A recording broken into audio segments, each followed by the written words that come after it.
Visakha steel plant కు కేంద్ర ప్రభుత్వం శుభవార్త చెప్పింది. స్టీల్ ప్లాంట్ కు 17,000 కోట్ల ఆర్థిక ప్యాకేజీ ప్రకటించింది.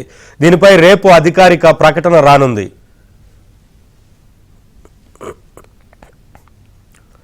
అప్డేట్స్ మా ఢిల్లీ బ్యూరో చీఫ్ కృష్ణ అందిస్తారు. కృష్ణ, కేంద్రం శుభవార్త చెప్పినట్లుగా తెలుస్తా ఉంది కదా, విశాఖ స్టీల్ ప్లాంట్ కు సంబంధించి ఏంటి వివరాలు?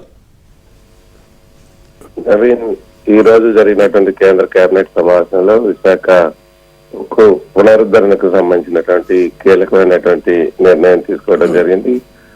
ఏదైతే విశాఖ ఉక్కుకు సంబంధించి ఆపరేషనల్ పేమెంట్స్ ఏవైతే ఉన్నాయో సుమారు 17,000 కోట్ల రూపాయలు ఆ మొత్తాన్ని కూడా కేంద్ర ప్రభుత్వం ఆర్థిక సాయంగా ఇవ్వాలని నిర్ణయించింది.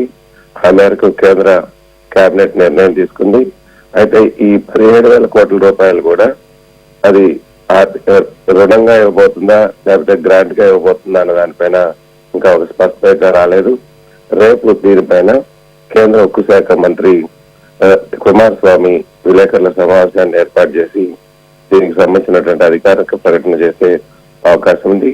అయితే మనకు విశ్వసనీయ వర్గాల నుంచి అందుతున్నటువంటి సమాచారం మేరకు కేంద్ర ప్రభుత్వం ఈ రోజు కేంద్ర కేబినెట్ లో ఈ మేరకు ఆర్థిక ప్యాకేజీకి సంబంధించినటువంటి నిర్ణయం తీసుకున్నారు. అయితే ఈ రోజు 6 గంటలకే కేంద్ర ఉక్కు శాఖ మంత్రి నిజానికి విలేకరుల సమావేశాన్ని ఏర్పాటు చేసి దీనికి సంబంధించినటువంటి ప్రకటన చేయాల్సి ఉంది.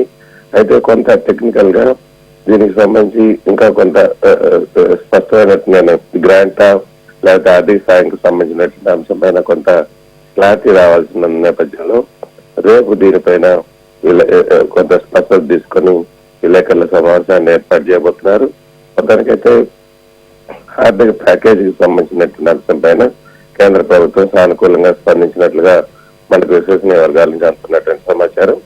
ఆ మేరకు ఇటీవల ప్రధాని మోదీని ఏపీ సీఎం చంద్రబాబు నాయుడు కలిసినప్పుడు ఈ ఆర్థిక ప్యాకేజీకి సంబంధించిన అంశం పైన, తర్వాత మొత్తం ఈ యొక్క డిజిన్వెస్ట్మెంట్ కి సంబంధించి ప్రైవేటీకరణ జరగకూడదు, విశాఖ ఉక్కు ఆంధ్రుల హక్కు అన్న నినాదంతో ఏదైతే ఇప్పటి వరకు ఉందో దాన్ని రక్షించాలి, విశాఖ ఉక్కును అసలు ప్రైవేటీకరణ చేయకూడదని కూడా ఆయన గట్టిగా చెప్పడం జరిగింది. ఈ యొక్క ఆర్థిక ప్యాకేజీ ఇవ్వటం వల్ల ఇప్పుడు మళ్ళీ పునరుద్ధరణకు ఇక విశాఖ ఉక్కును లాభాల వాటిలో నడిపేందుకు కూడా ఈ ఆపరేషనల్ పేమెంట్స్ కు సంబంధించినటువంటి ఈ ఆర్థిక ప్యాకేజ్ సహాయపడుతుందని కూడా నిపుణులు భావిస్తున్నారు.